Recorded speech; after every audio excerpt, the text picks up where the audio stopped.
So this first learning target of Unit 4 is actually review from last year. And what I want to do first, because we're going into this unit on exponential equations and on logarithms in the next unit, and they're all tied back to the rules of exponents that you did last year.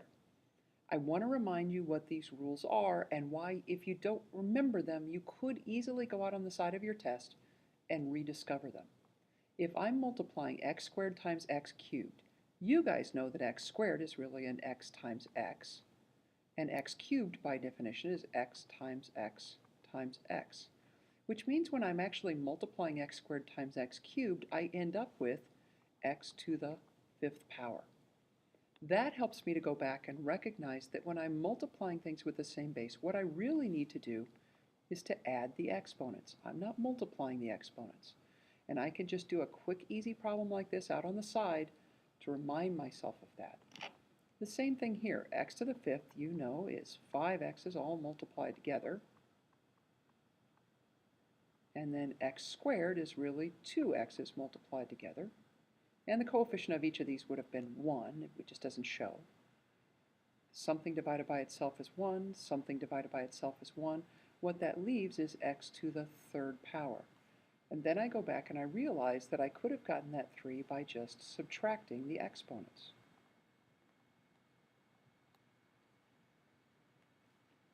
Raising a power to a power, this really means to take 3x squared and multiply it by itself, and multiply it by itself again, and multiply it by itself again. That's what it means to raise to the fourth power. Well, part of that is the coefficients would be multiplied together. So 3 times 3 times 3 times 3, which is really 3 to the fourth power. And then I have x squared times x squared times x squared times x squared.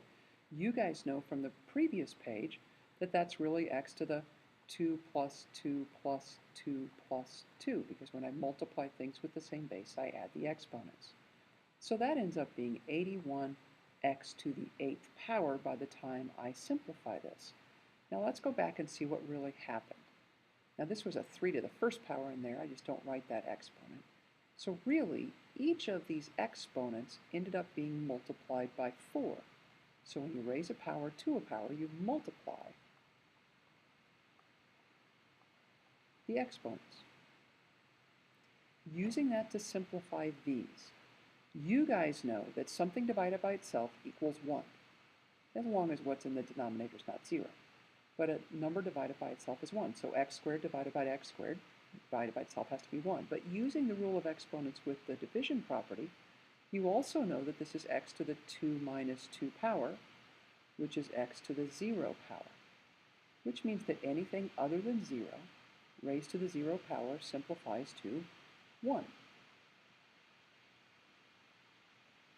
Now, what happens here, going back to that division rule, this is the same thing as x to the 2 minus 5 power, which is x to the negative third power. But if I think about simplifying this out, this would have been 2x's multiplied together up here, and 5x's multiplied together down here. And remember the coefficient of 1. I would have canceled my common x's, and I would have ended up with x cubed in the denominator of the fraction. So x to the negative 3 is the same thing as 1 over x to the positive 3, which means negative exponents don't mean negative numbers. They mean reciprocals. Now, just as a quick thing, this is not a math way to look at it, but let's say I had something like 3x to the negative 2y over z to the negative 4. And I need to simplify this. I'm not allowed to leave negative exponents in a final answer, so I need to figure out what moves where. This is not a math way of looking at it, but I can think of exponents as being like clouds, thought clouds, above a cartoon character's head. If the thoughts are negative, it's unhappy, and the only way to make it happy is to move. So the exponent on the 3 is already a positive 1. It's thinking positive thoughts. It stays put. The x, though, has negative thoughts. The only way to make those positive thoughts is to move it to the denominator. Now it's happy. Thoughts become positive. The y was already to the positive 1 power, so it stays put. The z, again, thought bubble, not happy. Negative thoughts, it needs to move, and it should go after the y, because alphabetically it does. Once it moves, the exponent becomes positive. Really, guys, it's reciprocals, but if you need to think about the cartoon characters to kind of help you think about it and get the right answer, that's okay too.